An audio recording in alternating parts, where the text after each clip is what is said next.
ನಮಸ್ಕಾರ ವೀಕ್ಷಕರೇ, ನಾವು ಇಂದು ಕೋಲಾರ ಜಿಲ್ಲೆಯ ಬಗ್ಗೆ ತಿಳಿದುಕೊಳ್ಳೋಣ. ಕೋಲಾರ ಜಿಲ್ಲೆಯ ಬಗ್ಗೆ ನಿಮಗೆಷ್ಟು ಗೊತ್ತು? ನಾನು ನಿಮ್ಮ ಪ್ರೀತಿಯ ಸೋಮಶೇಖರ್.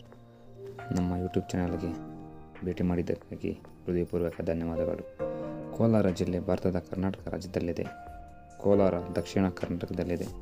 ರಾಜ್ಯದ ಪೂರ್ವದ ಜಿಲ್ಲೆಯಾಗಿದೆ. ಈ ಜಿಲ್ಲೆಯು ಪಶ್ಚಿಮದಲ್ಲಿ ಬೆಂಗಳೂರು ಗ್ರಾಮಾಂತರ ಜಿಲ್ಲೆ, ಉತ್ತರದಲ್ಲಿ ಚಿಕ್ಕಬಳ್ಳಾಪುರ ಜಿಲ್ಲೆ, ಪೂರ್ವದಲ್ಲಿ ಆಂಧ್ರ ಪ್ರದೇಶದ ಚಿತ್ತೂರು ಜಿಲ್ಲೆ ಮತ್ತು ಅನ್ನಮಯ್ಯ ಜಿಲ್ಲೆ ಮತ್ತು ದಕ್ಷಿಣದಲ್ಲಿ ತಮಿಳುನಾಡಿನ ಕೃಷ್ಣಗಿರಿ ಜಿಲ್ಲೆಯಲ್ಲಿ ಸುತ್ತುವರೆದಿದೆ. ಸೆಪ್ಟೆಂಬರ್ 10, 2007 ಚಿಕ್ಕಬಳ್ಳಾಪುರವನ್ನು ವಿಭಜಿಸಿ ಹೊಸ ಜಿಲ್ಲೆಯನ್ನು ರಚಿಸಲಾಯಿತು. ಕೋಲಾರದ ಚಿನ್ನದ ನಿಕ್ಷೇಪಗಳ ಆವಿಷ್ಕಾರದಿಂದಾಗಿ ಈ ಜಿಲ್ಲೆಯನ್ನು ಭಾರತದ ಸುವರ್ಣಭೂಮಿ ಎಂದು ಕರೆಯಲಾಗುತ್ತದೆ. ಕೋಲಾರದ ಚಿನ್ನದ ಗಣಿಗಳಲ್ಲಿ ಇನ್ನೂ ಹೇರಳವಾಗಿ ಚಿನ್ನವಿದೆ ಎಂದು ಜನರು ಹೇಳುತ್ತಿದ್ದಾರೆ. ಮತ್ತು ಕೋಲಾರ ಜಿಲ್ಲೆಯ ಮುಳಬಾಗಿಲು, ಕೋಲಾರ, ಬಂಗಾರಪೇಟೆ, ಮಾಲೂರು, ಶ್ರೀನಿವಾಸಪುರ ತಾಲೂಕುಗಳಲ್ಲಿಯೂ ಚಿನ್ನವಿದೆ. ಆದರೆ ಇದನ್ನು ರಾಜ್ಯ ಮತ್ತು ಕೇಂದ್ರ ಸರ್ಕಾರಿ ಅಧಿಕಾರಿಗಳು ದೃಢೀಕರಿಸಬೇಕು. ಕೋಲಾರ ಹಿಂದೆ ಕೋಲಾಹಲ, ಕೋಲಲ ಮತ್ತು ಕೋಲಾಲ ಎಂದು ಕರೆಯಲ್ಪಡುತ್ತಿತ್ತು. ಇದನ್ನು ಮಧ್ಯಯುಗದಲ್ಲಿ ಕೋಲಾಹಲಪುರ ಎಂದು ಕರೆಯಲಾಗುತ್ತಿತ್ತು. ಕನ್ನಡದಲ್ಲಿ ಕೋಲಾಹಲಪುರ ಎಂದರೆ ಹಿಂಸಾತ್ಮಕ ನಗರ ಮತ್ತು ಇದು ಉತ್ತರದಲ್ಲಿ ಚಾಲುಕ್ಯರಿಗೆ ಮತ್ತು ದಕ್ಷಿಣದಲ್ಲಿ ಚೋಳರಿಗೆ ಯುದ್ಧಭೂಮಿಯಾಗಿತ್ತು. ಕ್ರಿಸ್ತಶಕ 1004 ಚೋಳರು 1116 ಕೋಲಾರವನ್ನು ವಶಪಡಿಸಿಕೊಂಡರು. ವಿಷ್ಣುವರ್ಧನ ಚೋಳರಿಂದ ಗಂಗಾವಳಿಯನ್ನು ಮುಕ್ತಗೊಳಿಸಿದನು ಮತ್ತು ತನ್ನ ವಿಜಯದ ಸ್ಮರಣಾರ್ಥಕವಾಗಿ ಬೇಲೂರಿನಲ್ಲಿ ಚೆನ್ನಕೇಶವ ದೇವಾಲಯವನ್ನು ನಿರ್ಮಿಸಿದನು. ಕೋಲಾರಮ್ಮ ಮತ್ತು ಸೋಮೇಶ್ವರ ದೇವಾಲಯಗಳು ಕೋಲಾರದಲ್ಲಿ ಗಮನಾರ್ಹ ದೇವಾಲಯಗಳಾಗಿವೆ. 2ನೇ ಶತಮಾನದಲ್ಲಿ ದ್ರಾವಿಡ ವಿಮಾನ ಶೈಲಿಯಲ್ಲಿ ನಿರ್ಮಿಸಲಾದ ಕೋಲಾರಮ್ಮ ದೇವಾಲಯವು ಶಕ್ತಿ ದೇವತೆಗೆ ಸಮರ್ಪಿತವಾಗಿದೆ. ಇದು 10ನೇ ಶತಮಾನದಲ್ಲಿ ರಾಜೇಂದ್ರ ಚೋಳ ಮತ್ತು 15ನೇ ಶತಮಾನದಲ್ಲಿ ವಿಜಯನಗರ ರಾಜರ ಅಡಿಯಲ್ಲಿ ನವೀಕರಣಕ್ಕೆ ಒಳಗಾಯಿತು.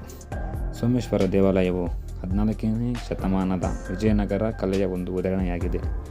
ಕೋಲಾರದ ಆರಂಭಿಕ ಇತಿಹಾಸವನ್ನು ಬೆಂಗಳೂರಿನಲ್ಲಿರುವ ಇಸ್ಲಿಯನ್ ಮತ್ತು ತಮಿಳು ಮಿಷನ್ ಮತ್ತು ಕೋಲಾರ ಚಿನ್ನದ ಗಣಿಗಳಲ್ಲಿ ಅಧೀಕ್ಷಕರಾಗಿದ್ದ ಫ್ರೆಡ್ ಗುಡ್ವಿಲ್ ಸಂಗ್ರಹಿಸಿದ್ದಾರೆ ಮತ್ತು ಅವರ ಅಧ್ಯಯನಗಳು ಹಲವಾರು ನಿಯತಕಾಲಿಕಗಳಲ್ಲಿ ಪ್ರಕಟವಾಗಿವೆ. ಬೆಂಗಳೂರಿಗಿಂತ ಹಳೆಯದಾದ ಕೋಲಾರವು 2ನೇ ಶತಮಾನಕ್ಕೆ ಹಿಂದಿನದು. ಪಶ್ಚಿಮ ಗಂಗರು ಕೋಲಾರವನ್ನು ತಮ್ಮ ರಾಜಧಾನಿಯಾಗಿ ಮಾಡಿಕೊಂಡು ಮೈಸೂರು, ಕೊಯಮತ್ತೂರು ಮತ್ತು ಸೇಲಂಗಳನ್ನು ಆಳುತ್ತಿದ್ದರು. 13ನೇ ಶತಮಾನದಲ್ಲಿ ಭವಾನಂದಿ ತಮಿಳು ವ್ಯಾಕರಣದ ಕುರಿತಾದ ತನ್ನ ಗ್ರಂಥವಾದ ನನ್ನೂಲ್ ಅನ್ನು ರಚಿಸಿದರು.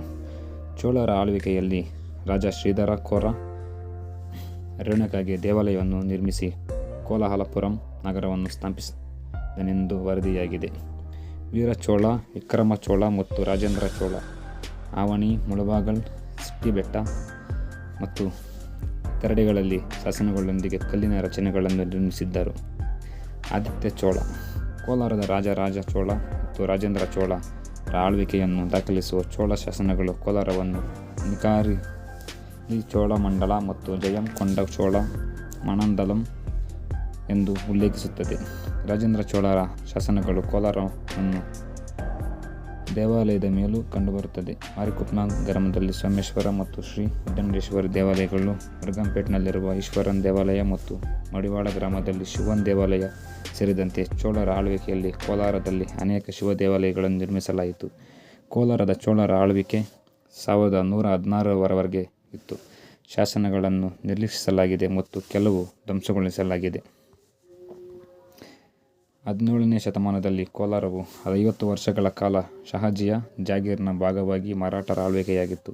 ನಂತರ 70 ವರ್ಷಗಳ ಕಾಲ ಮುಸ್ಲಿಂ ಆಳ್ವಿಕೆಯಲ್ಲಿತ್ತು. 1720ರಲ್ಲಿ ಇದು ಸಿರಾ ಪ್ರಾಂತ್ಯದ ಭಾಗವಾಯಿತು.